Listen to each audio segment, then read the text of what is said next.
본격적으로 세금 신고는 뭡니까? 자기 소득을 신고하는 거죠. 그러니까 이제 소득에 대한 이제 신고를 이제 하셔야 됩니다. 소득. 그래서 이제 소득이라고 하면은 이제 여기 이제 가장 기본적인 건 뭡니까?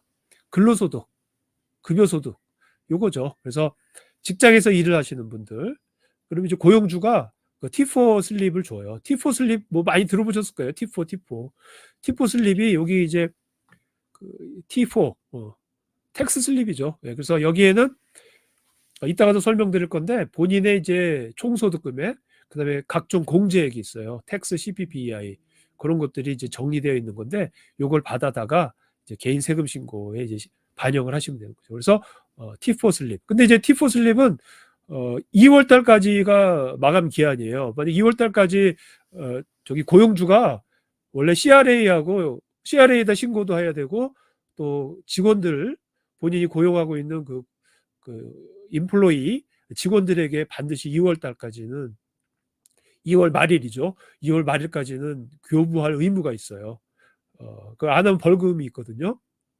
그렇기 때문에 이제 직원으로 일하시는 분들은 뭐 2월 이전에 반드시 이제 T4를 이제 받으실 수가 있죠. 그 이거 갖고 이제 신고하시는 거예요. 그래서 근로소득자는 세금 신고 그렇게 어렵지는 않습니다. 솔직히 솔직하게 말씀드리면. 그다음에 이제 그 연금 소득 받으시는 분들이잖아요. 캐나다에서 보통 이제 시니어 분들인데 그런 분들도 이제 그 뭐 연금과 관련해서 서비스 캐나다 이런 데서 이 슬립이 옵니다. 이제 슬립이 여러 가지가 있는데 이런 것들은 이제 서비스 캐나다에서 올 테고 뭐 RF나 RSP 이런 거는 이제 연금 상품에서 지급되는 연금 소득이거든요. 이런 건 이제 금융기관에서 오겠죠. 그렇게 해서 이제 오면은 그걸도 신고하시면 되고. 요건 이제 옛날에 그 코비드 때 보조금 뭐 또 이제 이 코비드 말고도 뭐 별도로 이제 보조금 받으시는 게 있다면은 정부 보조금도 이제 신고 소득일 수 있거든요. 그러면 이제 이 T4A라는 게 와요. 그러면 이제 T4A라는 양식을 또 신고하셔야죠. 그다음에 이제 노령연금 받으시는 분들, 노령연금도 이제 과세소득이기 때문에 여기다 이제 반영을 해야 돼요. 그다음에 이제 투자하시는 분들은 이제 투자소득이라고 해가지고 은행이나 금융기관에서 또 T3, T5 이런 뭐 이자소득, 배당소득에 대한 것들이 올 수가 있어요. 캐피탈 게인도 마찬가지인데 그러면 요 슬립을 이제 또 제대로 신고를 하셔야죠.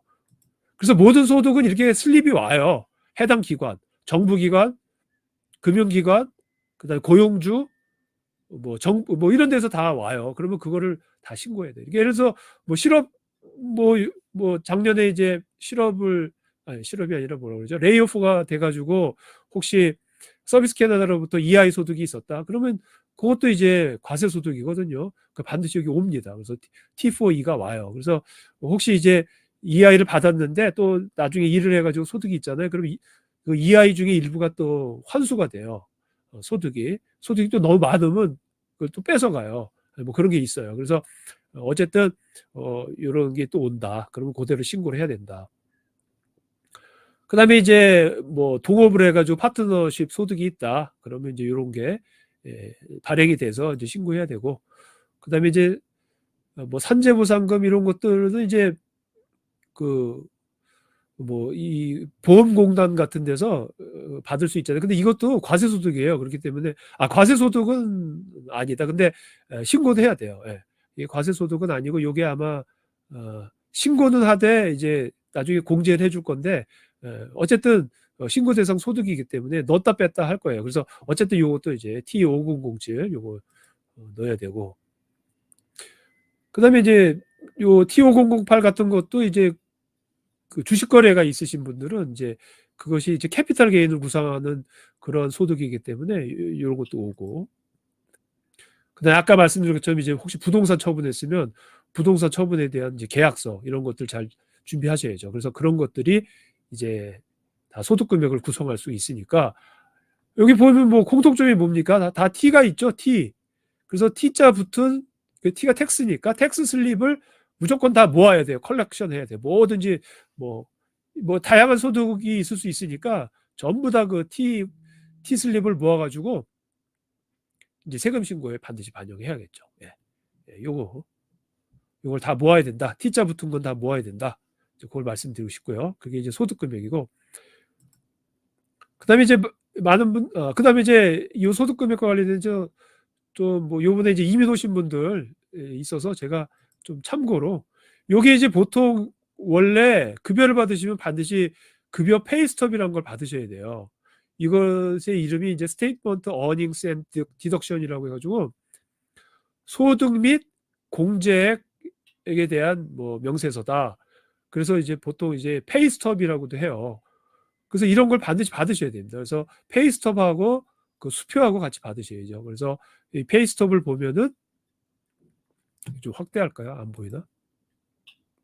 여기 보면은 이제 뭐 직원명 이름도 있고, 그 다음에 이제 급여 제공 기간, 그 다음에 이제 지급일자, 그 다음에 뭐 그 총소득 금액이 어떻게 계산됐는지, 여기는 이제 그 근로 기간, 그 다음에 지급일자, 소득 금액이 어떻게 계산됐는지, 그리고 그동안 누적된 소득 금액은 얼마인지, 그 다음에 주요 공제 금액, 그래가지고 CPP-EI 텍스가 얼마 공제돼서 순액이 얼마다 이렇게 나오잖아요. 요게 이제 수표로 발행되겠죠. 이런 식으로 원래 페이스톱을 받아 놓으셔야 돼요. 원래는 이걸 고용주가 줘야 되는데 뭐 잘 안 주는 데도 있죠. 근데 원래는 받아야 돼요. 그리고 요 페이스톱을 받으면 나중에 이제 그게 뭐 어떻게 됩니까? 모여가지고 이제 T슬립이 이제 작성되는 거죠. T4 슬립이. 그래서 고용주는 2월 말까지 직원에게 주는 건데, 이렇게 돼 있어요. 이렇게 T4가 여기 오른쪽에 써 있고, 위에 이제 그 캐나다 레버뉴 에이전시라고 써 있어요. 캐나다 국세청이죠. 그런 양식이에요. 표준화된 양식. 이렇게 해서 이렇게 되어 있는 건데, 여기에는 회사 1번에는 회사 정보가 있고 2번에는 직원 정보가 있어요. 그래서 주소하고 이름 뭐 이런 게 있고, 그리고 여기에는 이제 여기 이제 번호가 있는데, 번호별로 해서 이제 10번은 이제 그 고용된 그 사업장 그 주소, 거주지요. 뭐 알버타면 AB, 뭐 BC 주면 BC 이런 게 써 있어요. 여기에 써 있고, 그다음에 이제 14번부터 16, 18, 22가 중요한데, 14번은 총급여액, 그다음에 16번은 CPP 공제 얼마였는지, 근데 18번은 EI 공제, 22번은 소득세 공제에서 여기에 기록이 되어 있어요. 이건 1년치죠.